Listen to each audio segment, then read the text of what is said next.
ከቤተ ክርስቲያን አናት ላይ የተሰቀለው ግዙፍ ሰዓት 8 ሰዓት ሆኖ ሲደውል ዣን ቫልዣን ከእንቅልፉ ይነቃል። ጥሩ እንቅልፍ ወስዶት ከ4 ሰዓት በላይ ተኝቷል። ጥሩ እንቅልፍ ስለተኛም ድካሙ ሁሉ ተወግዶለታል።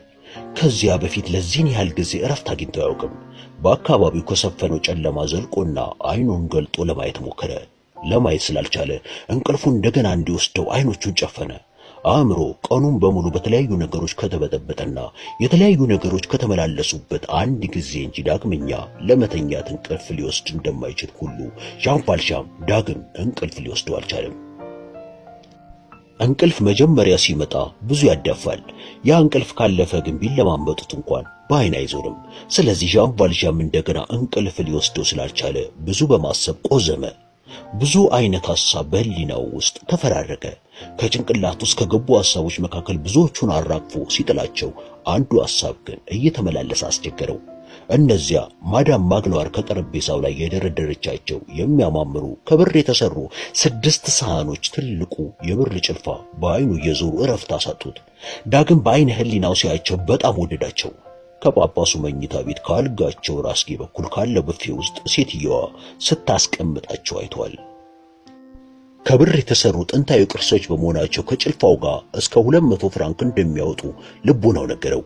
ህሊናው ከወዲያ ወዲያ እየዋለለ 1 ሰዓት አለፈ። በሐሳብ እየዋተተ 1 ሰዓት ማሳለፍ ያውም ሌሊት በጨለማ ምን ያህል ረጅም ጊዜ እንደሆነ የደረሰበት ያውቀዋል። 9 ሰዓት ለመሆኑ የቤተ ክርስቲያኑ ደውል ነገረው። ዣን ቫልዣን አይኑን በድንገት ገልጦ ከአልጋው ዘሎ ወረደ። ስልቻውን በዳሰሳ ፈለገና በእጁ እንደያዘው ከአልጋው ጠርዝ ላይ ቁጭ አለ። ሳይታወቀው ብዙ ተቀመጠ። የቤተ ክርስቲያኑ ሰዓት በየ15 ደቂቃውና ግማሽ ሰዓት ደውል እየደወለ ባይቀሰቅሰውማ እስከሚነጋ ድረስ ከዚያው በተቀመጠ። ደውሉ አይዞ በርታ የሚለው መሰለው። ተነስቶ ቆመ። ለመራመድ ግን አመነታ። እንደምንም ብሎ አንድ እርምጃ ወደፊት ተራምዶ የሚሰማ ድምፅ ካለ በጥሞና አዳመጠ። ሁሉም ነገር ጸጥ ብሏል። ቀስ ብሎ በጥንቃቄ እየተራመደ ወደ መስኮቱ ሄደ። ሌሊቱ ጥቅጥቅ ባለ ጨለማ የተዋጠ አልነበረም። ጨረቃዋ በሩቅ ትታያለች። ሆኖም ደመና ዞሮባታል። ጨረቃዋን ደመና በጋረዳት ቁጥር ዣን ቫልዣን የነበረበት ክፍል ትንሽ ይጨልማል። ከክፍሉ ውጭ የነበረው አካባቢ በጉልህ ሲታይ፣ እርሱ የነበረበት ክፍል ግን የደበዘዘ ነበር። መስኮቱ አጠገብ ደርሶ መስኮቱን ሲያጤነው በቀላሉ ሊከፍተው እንደሚችል አወቀ። መስኮቱን ከፈተው። ሆኖም ከባድ የሆነ ብርድ በመስኮቱ በኩል ገብቶ ስላቀዘቀዘው መስኮቱን መልሶ ዘጋው። መስኮቱ የመስታወት ስለነበረ እንደተዘጋ ግቢውን በአይኑ ሲቃኝ ግቢው በአነስተኛ ግንብ መከለሉን ተመለከተ። ከግንቡ ውጪ ረጃጅም ዛፎች ይታያሉ። በሁለቱ ዛፎች መካከል ያለው ርቀቱን ሲያጤነው ርቀታቸው ተመሳሳይ ስለሆነ ምናልባትም ማዘጋጃ ቤቱ የተከላቸው ዛፎች መሆናቸውን በመገመት ከአጥሩ ውጭ ያለው ስፍራ አውራ ጎዳና መሆን አለበት ሲል ደመደመ። ከውሳኔ ሐሳብ ላይ እንደደረሰ በቆራጥነት ወደ አልጋው ተመለሰ። ከዚያም አቆማዳውን ከፍቶ ከውስጡ የሆነ ነገር ፈለገ።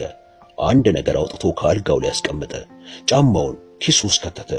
አልጋው ላይ ካስቀመጠው ዕቃ ሌላ ቀሪዎቹን ዕቃዎች አስሮ ትከሻው ላይ አኖራቸው። ቆቡን አጠለቀና ዱላውን አነሳ።